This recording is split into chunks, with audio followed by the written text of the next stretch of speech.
कौन निर्णय कर रहा है, किसने पर्दे के पीछे रह के निर्णय को बाध्य किया, ये भी देखने वाली बात है। क्या बीजेपी राष्ट्रवादी की तरफ से निर्णय ले रही, ऐसी भी चर्चाएं जो है वो सुनने में आ रही है।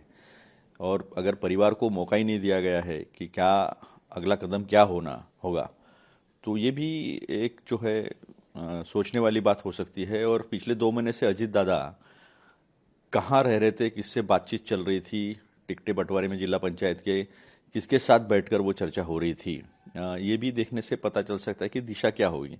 लेकिन ये अभी उनके पार्टी का मसला है, उनके पार्टी में क्या निर्णय प्रक्रिया रहेगी, कौन निर्णय लेगा, कैसे वो आगे जाना चाहते हैं, ये उनका मसला है। उसमें कांग्रेस क्या बोल सकती है। शरद पवार जी ने ये भी कहा है कि हो सकता है कि प्रफुल्ल पटेल जी और उनके साथ जो लोग हैं वो इस सब में निर्णय कर रहे हो सकता है, अभी वो कार्याध्यक्ष है, लेकिन एक बात समझ में नहीं आती कि ये कोई संवैधानिक पद नहीं था कि जिसे कुछ दिनों के लिए रिक्त नहीं रखा जा सकता। जिस तरह से राष्ट्रपति पद हो, प्रधानमंत्री हो, मुख्यमंत्री हो, इन पदों को रिक्त नहीं रखा जा सकता।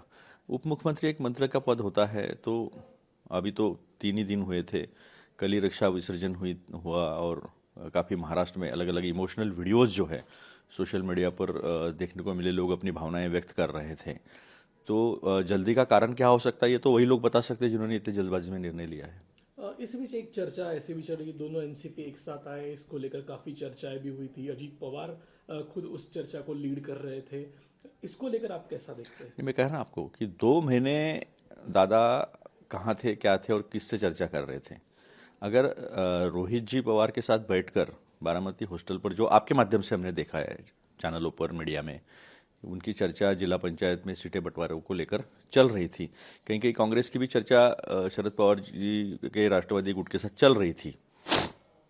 तो इससे प्रतीत होता है कि वो करीब करीब उनका विलीनीकरण जो है वो तय हुआ होगा इन सब चर्चाओं से, और चुनाव साथ में लड़ना, ये तो यही प्रतीत करता है। ये हमने मीडिया के माध्यम से देखा है।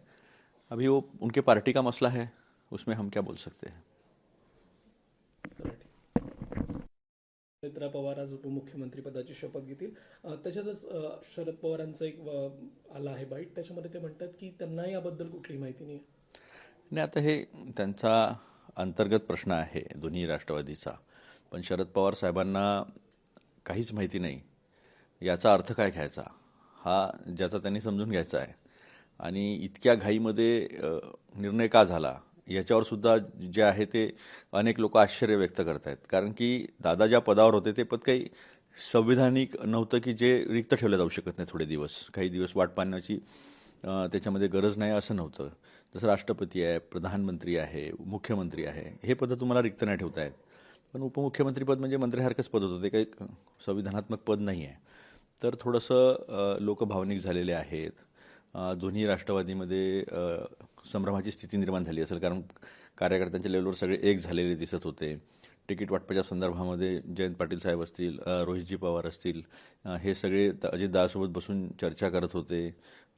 इंटरव्ह्यूज सोबत घेतल्याचं आम्ही तुमच्याच माध्यमातून पाहिलं बारामती हॉस्टेलला। तर हे सगळं होत असताना शरद पवार साहेबांनी जे कुटुंब प्रमुख आहे त्यांच्यासाठी कुटुंब पहिलं होतं, आणि आपण अनेक वेळा पाहिलं की सगळे एकत्र येताना, अशा परिस्थितीत मागच्या 2 महिन्यात दादा कुठे होते, कोणाशी चर्चा करत होते, ह्याही संदर्भात शरद पवार साहेब बोलले आहे। पण शेवटी असा आहे की तो प्रश्न त्यांच्या पक्षांतर्गत आहे।